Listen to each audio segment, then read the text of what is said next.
And welcome back now to our Kelly File special, Defying the Sword. Tonight we are looking at the issue of radical Islam and how best to deal with it. In her new book, Heretic, Ayaan Hirsi Ali argues that Islam needs a reformation, even a so-called gut renovation. But not everyone agrees. Haroon Mogul is a senior correspondent for Religion Dispatches, and a fellow at the Institute for Social Policy and Understanding. And also back with us now is Ayaan Hirsi Ali. Haroon, let me start with you. What is it that about Ayaan's call for a reformation with which you disagree?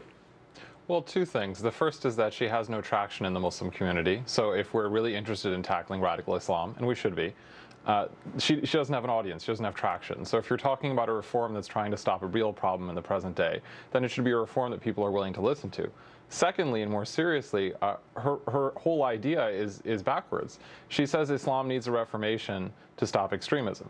But Islam already had a reformation, and it's the reason we have extremism. So her solution to the problem is actually the cause of the problem. So if we want to keep America safe and be safe for ourselves, we would do better to look elsewhere. What is your solution to this problem? Well, there's no single solution. These are different societies in different places. One of the solutions is to create democratic societies, to allow room for debate, to have a better foreign policy, to have a better conversation. One of the solutions is to work incrementally towards change and not expect things to flip overnight. The problem is people like Ayaan have come out and spoken out about their experiences in the Islamic faith, and in particular the treatment of women. And then what we see is a backlash against them, calling them Islamophobic, and even death threats. I mean, it's sort of some groups within the Islamic faith prove her very point by threatening her life for speaking out about Islam. Absolutely true, and it's unacceptable. Violence against anyone is unacceptable. So how do we get past, I mean, is there anything we can be saying or even discussing here in the United States that can get us past that, or that can stop this problem, at least within our borders? Well, there is no problem within our borders significantly. There isn't? Let's look at what happened in Dallas, Texas, for example, right? Two men who are already known to the FBI, who are already radicalized, attacked an event. No American Muslim organization issued any meaningful statement of protest against the event.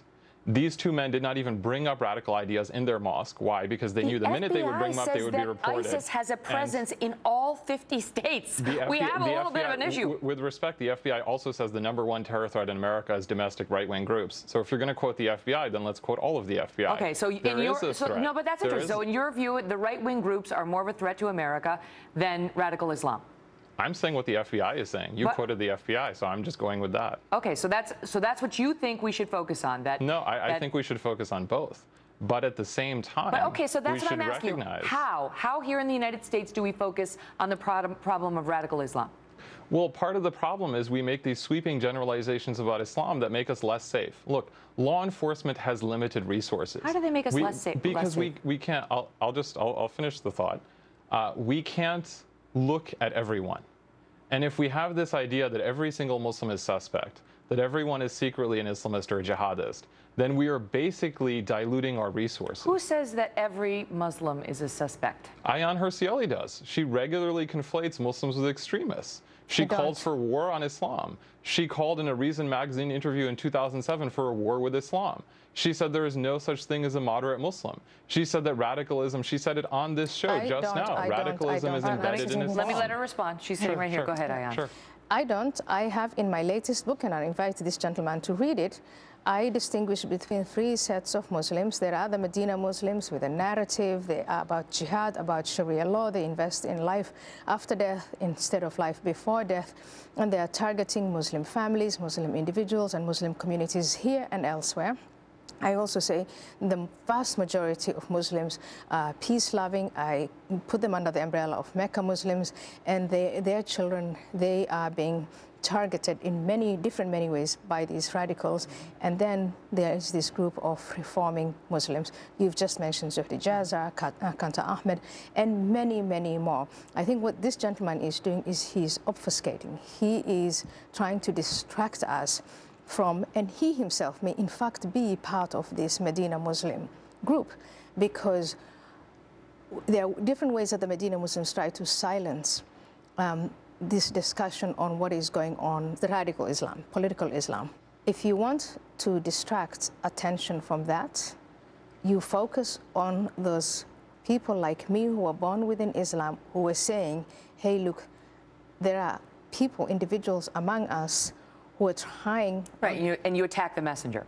And they attack the messenger. We've seen that done repeatedly. Haroon, is that doing exactly what? She I'll give you a chance to respond to the charge. accused me of being a Medina Muslim. I mean, this is exactly what I'm saying. This is not a serious conversation. If we want to talk about facts, the overwhelming majority of American Muslims, including conservative American Muslims, are happily integrated. Yes, I said it at the beginning. There is a threat. There is a radical threat. I'm not denying it. And I think it would be extremely grossly irresponsible to deny it. I'm simply asking if it's as great a threat as we think it is. What do you think is the solution to solving the problem of radical Islam within the United States, which now you've acknowledged? There isn't a problem with radical Islam in the United States. You just acknowledged that there was. If we don't have a problem with radical Islam, why do we have ISIS in all 50 states? I didn't finish what I said. First of all, we don't have ISIS in 50 states. Well, Secondly, you said to the group FBI, in Texas, and the FBI says we do. Okay. The group in Texas was not actually connected to ISIS. They were inspired by them. You're the one who put all the credence in the FBI, and now I'm telling you the FBI says ISIS is in every state, and now you're telling me we can't listen to the FBI. Sure. Thirdly, well, all I'm saying is that there is not ISIS in 50 states. So now on this point you know better than the FBI, but when it's right-wing extremists, you don't. He said right-wing extremism was more powerful than more threatening to us. So here's the problem, Haroon. If you're acknowledging that radical Islam is a problem in the United States, which you did initially, and now you're saying it's not, when you say you don't acknowledge it, it diminishes your own credibility. It makes the audience think you're not the one who's serious. The point about peace-loving Muslims in America is well taken. I'm trying to get you to offer a useful solution on the non-peace-loving Muslims who are in the United States. I'd be happy to elaborate on the kind of work we're doing. Every Muslim community I've ever worked with in the United States has talked about working with law enforcement and better ways to work with law enforcement. We're doing it right now. When I'm saying radical Islam is not the threat we're making it out to be, I'm not denying there's a threat. I'm denying the scale of the threat. And I'm also pointing the viewer's attention to the fact that we are working on this. We are American. Of course we're concerned about this. I deal on a regular basis with Muslim communities where we have parents who have to worry about every single thing a normal parent does and then have to wonder if their children are going to be lured into this kind of idiotic and evil ideology. It is a problem.